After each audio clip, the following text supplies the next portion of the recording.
यायला आम्हाला थोडासा उशीर झाला, पण विधान परिषदेचे नूतन उपसभापती मान्य सचिनभाई वाघे हे उपसभापती झाल्यानंतर पहिल्यांदा सन्मान्य प्रियदर्शन भैया साठे, दीपकजी पाटील असतील, सन्मान्य सुमित अण्णा असतील, तुमच्या सगळ्यांच्या मनापासून आभार मानायचे की तुमच्या सगळ्यांच्यामुळं या सोसायटीशी माझा संपर्क आला आणि या सोसायटीच्या लोकांची सेवा करण्याची संधी मला मिळाली.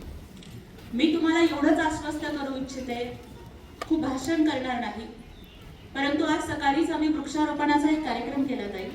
सोलापूरच्या ITI मध्ये वरुड हरित वसुंधरा फाउंडेशनच्या वतीनं 500 वृक्षांची लागवड केली आणि योगायोगाने असं झालं की त्यांनी मला भेटीसाठी जे रोप दिलं होतं ते सोन्याचं रोप दिलं काकू, आपट्याचं. पण आपट्याच्या झाडाला आपण सोन्याचं झाड म्हणतो. आणि मी तिथं मला एकनाथजी शिंदे साहेबांचं वाक्य आठवलं जाईल.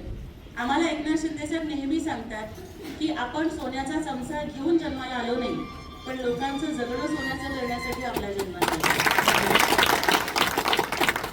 त्यामुळे आज याच्या आधी जेव्हा मी तुमच्याकडे आले, सोसायटीच्या सगळ्या चेअरमननी आठवण काढली, साठे काका पण आहे तिथे, की मी मंगळागौरीच्या वेळेला आले होते, एक प्रवक्ता म्हणून आले होते. राजाभाऊ तेव्हा सुद्धा म्हणजे माझ्याकडे कुठलं पद नव्हतं, तेव्हा प्रियदर्शनचे नगरसेवक नव्हते, मी खासदार नव्हते, पण बासकंडे साहेब ह्या लोकांनी आमच्याकडे कुठलं पद नसताना सुद्धा इतकंच प्रेम आम्हाला दिलं.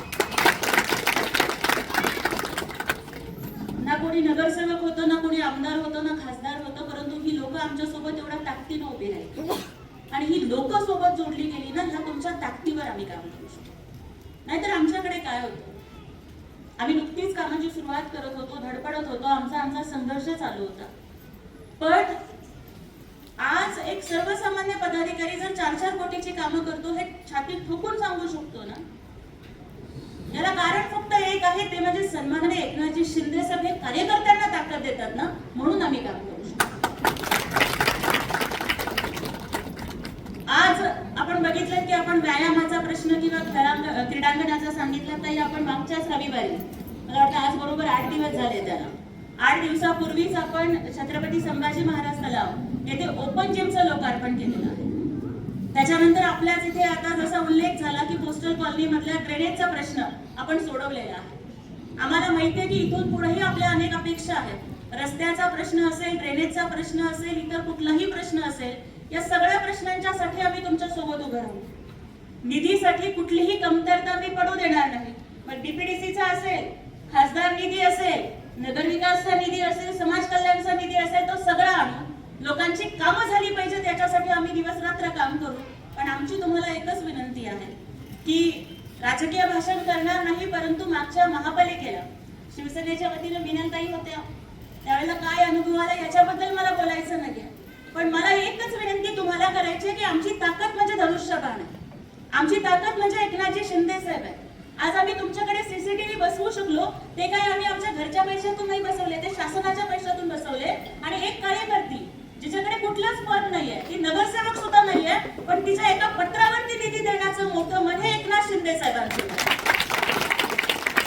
त्यामुळे इथून पुढे आपणही जेव्हा आशीर्वाद देण्याची वेळ येईल ना, तेव्हा कुणाचा चेहरा बघू नका, कुणाचं नाव बघू नका, फक्त धनुष्यबाण आणि शिंदे साहेबांचा चेहरा बघा आणि आशीर्वाद द्या. जेणेकरून आज माझ्यासारखी एक कार्यकर्ती तयार झाली. आज इथे बसलेले अनेक जण, सोलापूर बदलण्याची ताकद या समोर बसलेल्या चेहऱ्यांच्या मध्ये आहे. सोलापूरच्या विकासाला एक नवी दिशा देण्याची ताकद या सगळ्या युवकांच्या मध्ये आहे. पण तुम्ही लोकांनी जर आम्हाला आशीर्वाद नाही दिला ना, तर मग मात्र आम्हाला काम नाही करता. त्यामुळे माझी मनापासून विनंती आहे, रस्ता असू द्या, ड्रेनेज असू द्या, समाज मंदिर असू द्या, अभ्यासिका असू द्या, लाईटचा प्रश्न असू द्या, तुम्ही हाक मारा, आमची माणसं तुमच्या सोबत उभी असतील. दवाखान्याचा प्रश्न असू द्या, मी तुम्हाला गॅरंटी देते की आमची काम करणारी माणसं ही एकनाथ शिंदे साहेबांच्या तालमीत तयार झालेली, एकनाथ शिंदे साहेबांचा शब्द मानणारे आहेत. आणि तुम्ही फोन केला ना, एखाद्याच तुमचे नातेवाईक उशिरा येतील, पण आमचे शिवसैनिक आधी पोहोचतील एवढा विश्वास मला आहे. पण आपण सुद्धा सगळ्यांनी काम करणाऱ्याच्या पाठीशी खंबीरपणाने उभं राहणं ही गरज आहे.